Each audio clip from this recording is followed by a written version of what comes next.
Assalamualaikum warahmatullahi wabarakatuh. Selamat pagi sahabat muda Indonesia. Perkenalkan, nama saya Febriana Indriasari. Saya adalah owner dari Rumah Cantik Sehat Muslimah, sebuah lembaga kecantikan dan kesehatan yang sudah 11 tahun bergerak dalam bidang anti-aging. Dan saya adalah seorang konsultan anti-aging. Di sini saya akan membagi tips tentang 4 rahasia hidup lebih lama dan awet muda.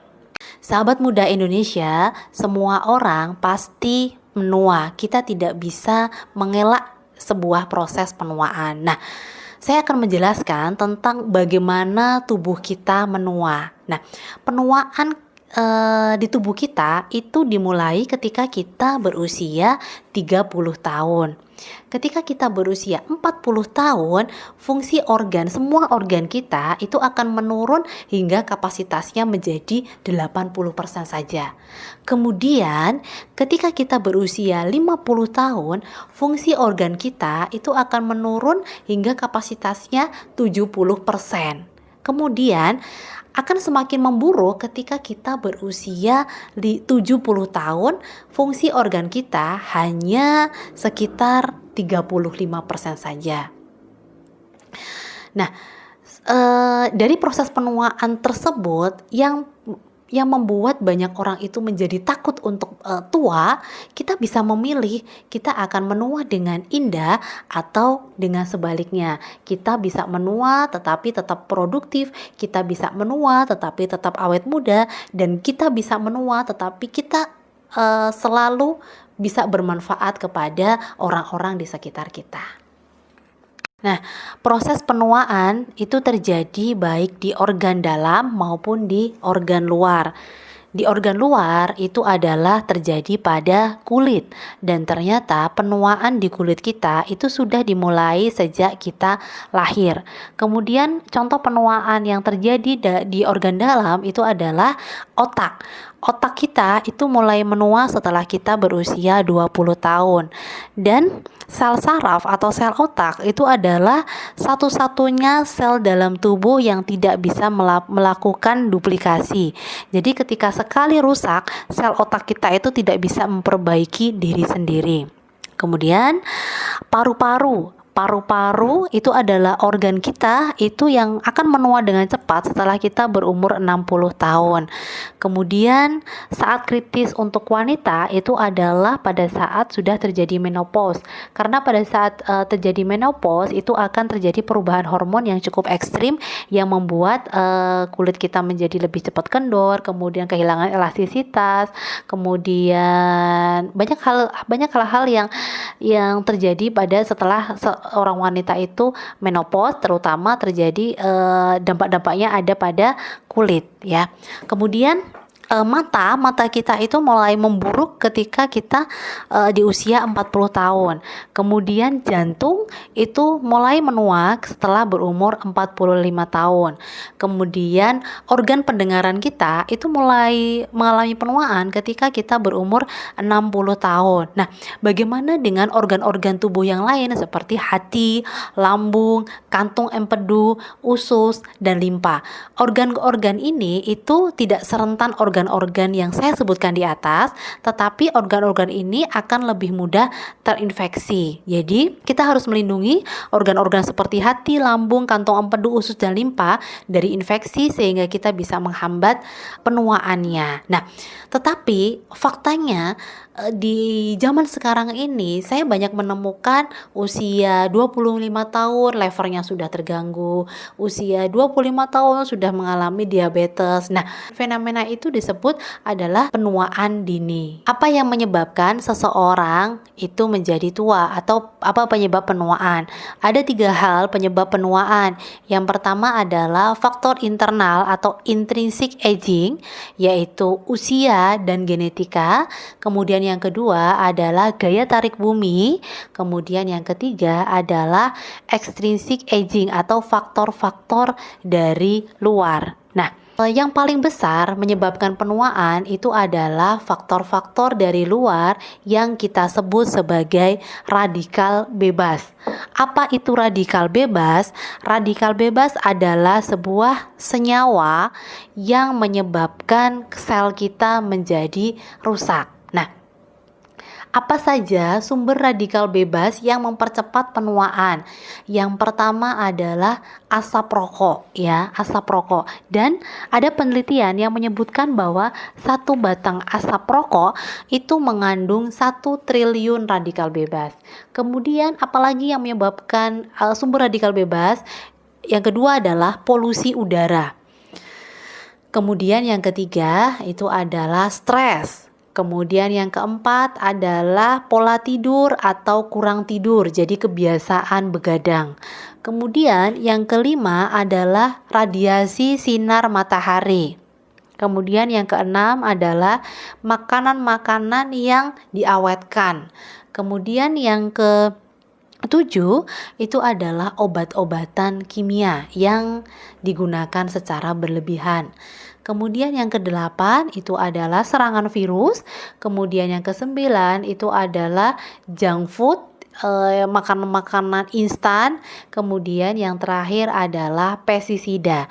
Ke-11 hal ini itu adalah sumber radikal bebas yang mempercepat penuaan. Karena apa? Karena ketika terus-menerus tubuh kita diserang oleh radikal bebas, maka lama-kelamaan sel-sel kita itu akan menjadi rusak. Kerusakan apa saja yang diakibatkan oleh radikal bebas? Yang pertama adalah penyakit degeneratif seperti diabetes, stroke, asam urat, kolesterol, dan lemah syahwat. Kemudian yang kedua, kanker, ya, kanker seperti kanker kulit, kanker payudara, kanker serviks, kanker nasofaring, dan sebagainya.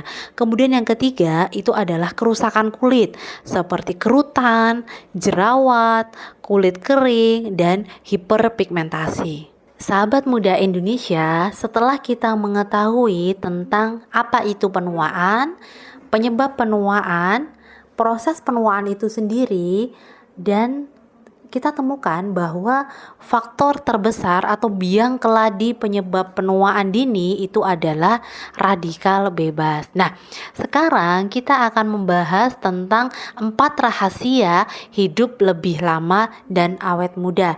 Rahasia pertama adalah menjaga pola makan kita. Nah, bagaimana caranya kita mengatur pola makan untuk menjaga nutrisi kulit sehingga kita menjadi awet muda dan hidup lebih lama?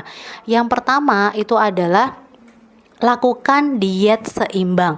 Banyak sekali metode diet yang tidak seimbang.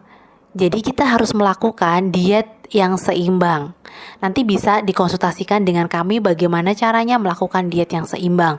Kemudian yang kedua, kita harus banyak makan yang tinggi serat. Kemudian yang ketiga, makanan yang rendah lemak. Kemudian yang keempat, kita harus mencukupi kebutuhan kita akan vitamin dan mineral. Kemudian minum air 8 gelas per hari. Dan yang paling penting adalah mengkonsumsi makanan sumber antioksidan. Kenapa kita harus mengkonsumsi makanan yang banyak mengandung antioksidan? Karena antioksidan adalah perlawanan atau pasukan perlawanan yang akan merangkal serangan dari radikal bebas. Jadi ibaratnya radikal bebas itu adalah penyebab penuaan. Nah, kita harus membentengi diri kita dengan antioksidan supaya bisa menangkal serangan dari radikal bebas yang setiap harinya kita itu diserang oleh rata-rata itu adalah 1 miliar radikal bebas, sehingga kita harus memiliki kecukupan dari antioksidan. Sumber antioksidan sebagai penangkal atau pasukan tubuh kita untuk melawan radikal bebas itu terkandung dalam makanan-makanan yang mengandung vitamin C seperti buah beri, paprika hijau, jambu biji, jeruk, kiwi, dan lain-lain. Kemudian, sumber antioksidan kedua adalah makanan-makanan yang mengandung vitamin E seperti ketela rambat, bayam, brokoli, dan sebagainya. Kemudian, sumber antioksidan ketiga adalah makanan-makanan yang mengandung beta karotin seperti wortel, cabai merah, aprikot, dan mangga. Kemudian, sumber antioksidan keempat itu adalah makanan-makanan yang mengandung likopen yang banyak terkandung dalam tomat dan anggur merah. Kemudian sumber antioksidan yang kelima itu adalah makanan-makanan yang mengandung zat flavonoid yang terkandung dalam bawang putih, apel, jeruk, dan kacang-kacangan. Jadi setiap harinya tubuh kita itu harus memenuhi antioksidan untuk menangkal serangan radikal bebas. Jika kita merasa tidak cukup untuk memenuhi kebutuhan antioksidan di dalam tubuh kita, maka sangat penting bagi kita untuk mengkonsumsi suplemen antioksidan. Rahasia kedua adalah melakukan perawatan kulit yang benar. Nah, bagaimana cara merawat kulit yang benar? Sebelumnya kita harus tahu dulu apa penyebab dari penuaan kulit. Penyebab dari penuaan kulit itu adalah stres kulit. Nah, stres kulit itu disebabkan oleh faktor dari luar dan faktor dari dalam. Faktor dari luar seperti sinar UV, polusi lingkungan, stres psikologis, stres fisiologis, gaya hidup, dan sebagainya. Faktor dari dalam itu adalah ketidakseimbangan hormon, faktor penuaan, dan rutinitas perawatan kulit yang kurang baik. Jadi ketika kulit kita itu stres, maka itu akan mempercepat kulit kita untuk mengalami penuaan. Nah, ada 3 faktor yang mempercepat terjadinya penuaan kulit. Yang pertama adalah kosmetik berbahaya yang mengandung hidroquinon dan merkuri atau produk racikan. Kemudian yang kedua itu adalah kandungan alkohol, minyak, deterjen yang terkandung dalam kosmetik. Kemudian yang ketiga itu adalah lingkungan seperti freon AC, sinar UV, polusi, dan sebagainya. Nah, di sini kita melihat adalah faktor-faktor yang menyebabkan kulit kita menjadi stres ya. Ada banyak sekali, kalau nggak salah ada 8 faktor yang menyebabkan kulit kita menjadi stres yang akhirnya kulit kita akan menua.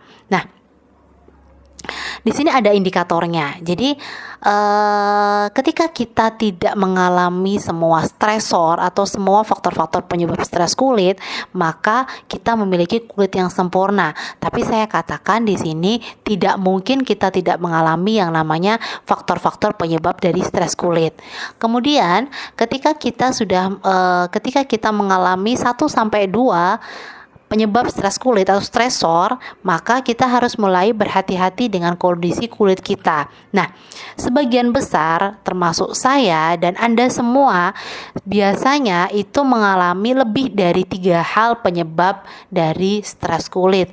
Maka dari itu kita harus segera melakukan yang namanya perawatan untuk kulit. Kita harus cek kulit kita, apakah di kulit kita itu sudah mengalami 7 tanda penuaan kulit ya. Seperti yang pertama adalah garis halus dan kerut, kulit kendur, noda hitam, warna kulit tidak rata, kulit kusam, kulit kering, dan kulit menjadi berpori-pori besar. Nah, ada 3 prinsip perawatan kulit untuk mencegah penuaan kulit, 7 tanda penuaan kulit yang terjadi di kulit kita. Prinsip perawatan kulit itu ada 3S. S yang pertama adalah sesuai dengan kondisi dan jenis kulit. Kemudian S yang kedua adalah sesuai dengan usia kita. Kemudian S yang ketiga, say no to instant product ya. Nah, S pertama adalah kita harus melakukan perawatan kulit yang sesuai dengan jenis kulit dan permasalahan kulit kita.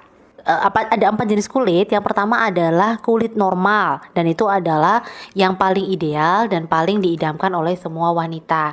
Nah, apa ciri-cirinya kulit kita itu cenderung normal? Yang pertama, kulit kita akan menjadi berminyak di siang hari, kemudian kulit kita memiliki tekstur yang halus dan kenyal, kemudian warna kulit bersih dan cerah, kemudian pori-porinya terlihat tetapi dalam ukuran yang tetap, kemudian produksi minyak kita sehat, jadi tidak ada kelebihan minyak, kemudian kelembapan kulit kita juga seimbang.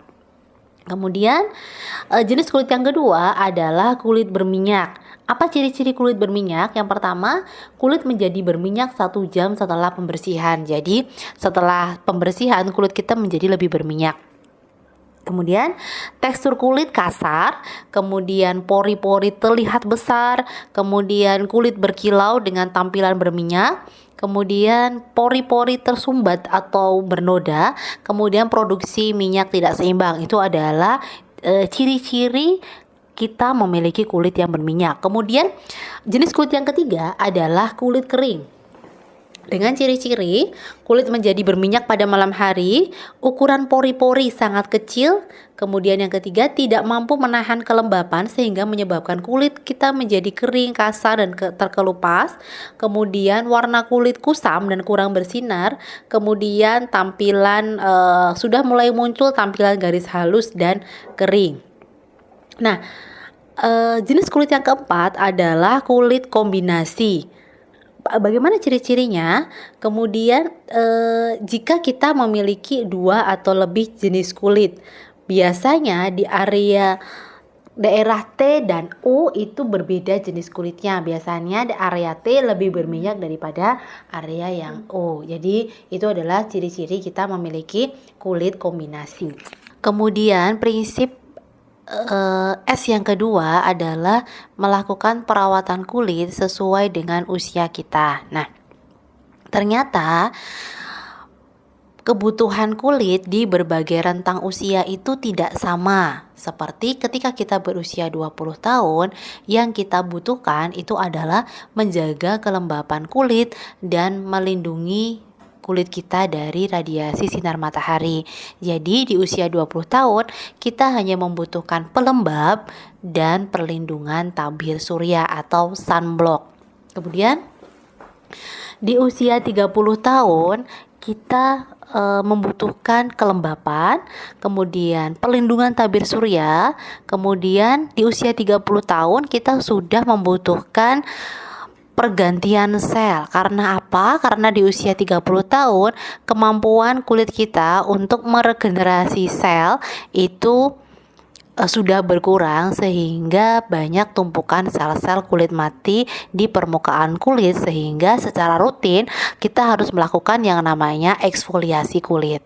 Kemudian di usia 30 tahun kita juga sudah membutuhkan antioksidan karena di usia 30 tahun ini sudah rentan sekali dengan penuaan dini. Kemudian di usia 40 tahun yang dibutuhkan kulit kita itu semakin banyak ya. Jadi di usia 40 tahun kita membutuhkan kelembapan, kemudian pelindungan tabir surya atau sunblock, kita membutuhkan eksfoliasi untuk menjaga pergantian sel atau biasa disebut scrubbing gitu. Kemudian memperkaya antioksidan, dan karena di usia 40 tahun jelang menopause di sebagian besar wanita itu mengalami ketidakstabilan hormon, maka kita harus banyak mengkonsumsi makanan-makanan yang mengandung hormon pitoestrogen untuk menyeimbangkan hormon di tubuh kita. Prinsip yang ketiga, S yang ketiga adalah say no to instant product. Jadi, sahabat muda Indonesia, kalau ada yang menawarkan kosmetik atau produk yang menjanjikan hasil yang cepat atau instan, nah kita harus mempertanyakan atau kita harus hati-hati dengan apa kandungan yang ada dalam produk tersebut. Karena apa? Karena sesuatu yang instan itu biasanya tidak baik, karena biasanya banyak mengandung bahan-bahan yang berbahaya yang secara jangka panjang itu tidak bagus untuk kesehatan kulit. Seperti itu. Jadi kita harus sebagai konsumen kita harus cerdas dalam memilih produk perawatan kulit sehingga kulit kita tetap sehat, tetap terjaga dan tidak mengalami yang namanya efek-efek yang berbahaya secara jangka panjang. Nah, setelah kita sharing tentang 2 rahasia bagaimana hidup lebih lama dan awet muda, kita sampai pada rahasia ketiga. Rahasia ketiga adalah selalu menjaga kesehatan jiwa kita atau psikis kita. Nah, bagaimana caranya kita menjaga kesehatan psikis kita? Yaitu dengan memiliki pola pikir yang baik atau pola pikir yang positif. Karena apa? Karena segala sesuatu itu sumbernya dari pikiran kita. Sehingga jika kita memiliki pola pikir yang baik, maka secara tidak langsung itu akan mengaktifkan gen-gen baik sel-sel kita, sehingga tubuh kita akan bereaksi untuk menjadi lebih sehat dan lebih awet muda. Nah, bagaimana cara kita memiliki pola pikir yang baik? Ada 2 hal yang harus kita miliki. Yang pertama, kita harus memiliki mindset yang positif. Kemudian yang kedua, kita harus selalu bahagia. Jadi bahagia itu bukan keadaan. Bahagia itu adalah pilihan gitu. Jadi kita itu bisa berbahagia dalam kondisi apapun, karena bahagia atau tidak bahagia itu ditentukan oleh cara pikir kita, ditentukan oleh mindset kita. Nah, bagaimana cara kita untuk memiliki pola pikir yang baik gitu, atau bagaimana cara kita mengaktifkan gen-gen baik di tubuh kita sehingga tubuh kita akan merespon semua sel-sel kita untuk menjadi sehat dan awet muda. Yang pertama, lakukanlah sesuatu yang dapat memunculkan passion atau gairah kita. Jadi ketika kita melakukan sesuatu yang memunculkan gairah kita, maka akan timbul semangat, maka akan timbul sesuatu yang mendorong kita untuk semangat seperti itu.